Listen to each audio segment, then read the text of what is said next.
Good morning, everyone. I know it was a heavy night last evening. I'm certainly feeling it. I'm going to talk for just 8 or 9 minutes about a problem which I hope will introduce the panel this morning. It is the problem that keeps the leaders of Western countries awake at night, wondering about what policy interventions they can devise to solve. It's not about Ukraine. It's not about endemic inflation. The question that keeps them up at night is how to make Greta smile. Because the youth, the Gen Z we heard about last afternoon, what I think of as the kale and avocado and kombucha generation, they have a feeling of existential angst about climate change. And they express that in the strangest of ways.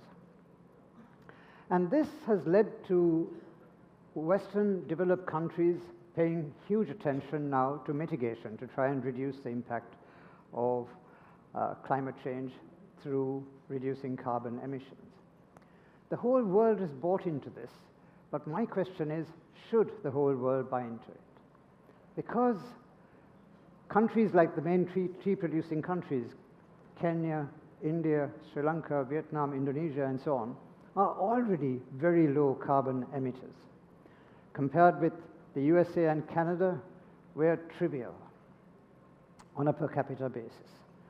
And so we need to bear in mind also, as we look at investment in climate, the fact that we are relatively poor countries. Our per capita GDP is very low compared with that of the West, usually between $2,000 and $5,000 US dollars per head.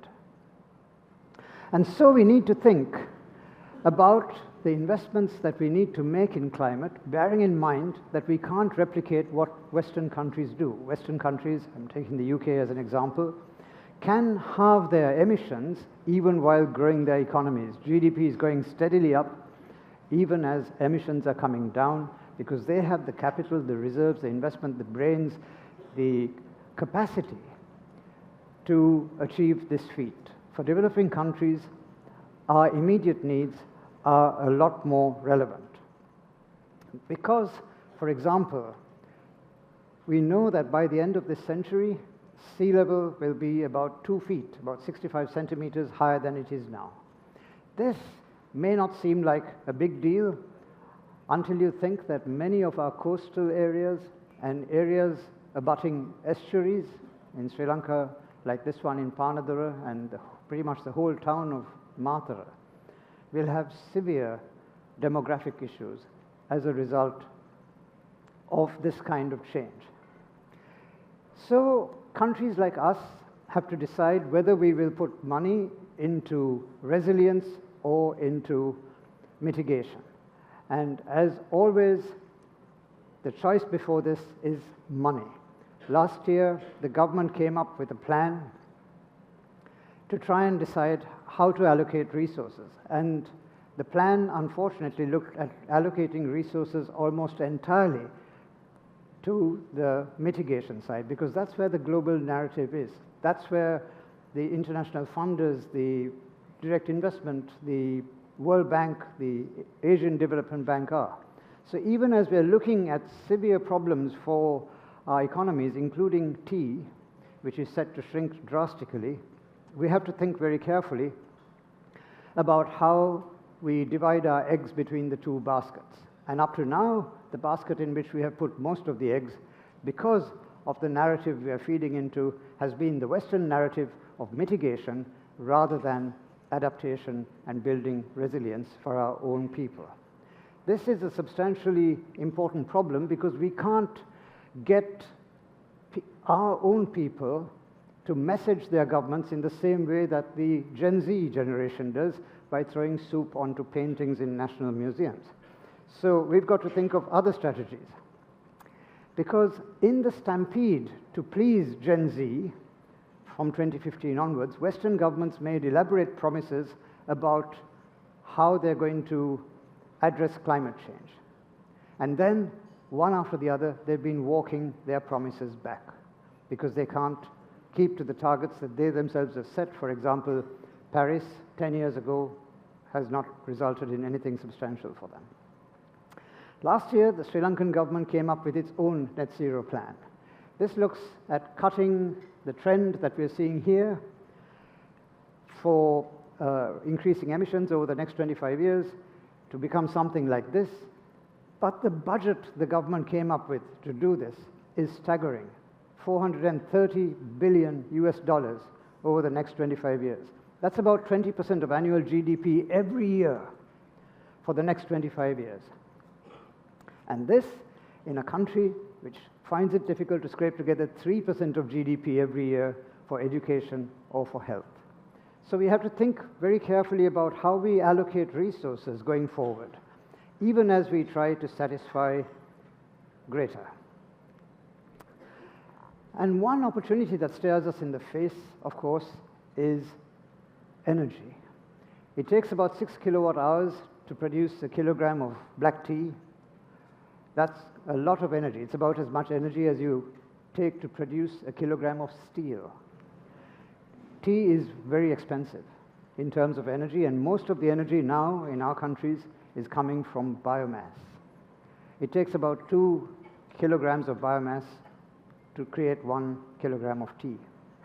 And this means, if you do the math, about half the area of tea needs to be biomass production in order to make ends meet in your energy budgets.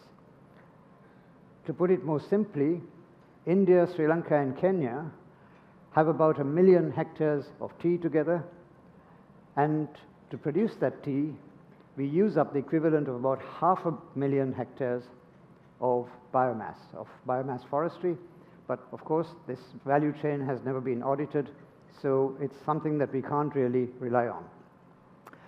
And if you think about that area, 7 times the size of Singapore, if only we were able to transfer to clean energy, this would be a huge carbon benefit to the whole world. It keeps Greta happy because it mitigates climate change, and it keeps us happy because we can have a product that is more attractive to Western markets. How much does it cost? It'll cost about 18 cents at today's prices of wind energy, about 3 cents US a kilowatt hour, about 18 cents for a kilo of tea, as compared to the roughly 5 cents we now spend on biomass. But 13 cents in the price of a kilo of tea is about 3%. And by the time that ends up on the supermarket shelf, it's probably going to be 0.3%. It's a rounding error. It's a trivial amount of money. And so I think we need to think carefully about how we can revise the energy supply to the tea sector as an integral part of becoming a product that is more attractive to the world. Now, wind power isn't the answer for Greta either. She doesn't like that either. So Gen Z doesn't always subscribe to the values that might be best from our point of view. So what do you think will make Greta happy? Come on, anyone? There's only one thing that makes Greta happy. It makes her smile, and that is a nice cup of tea.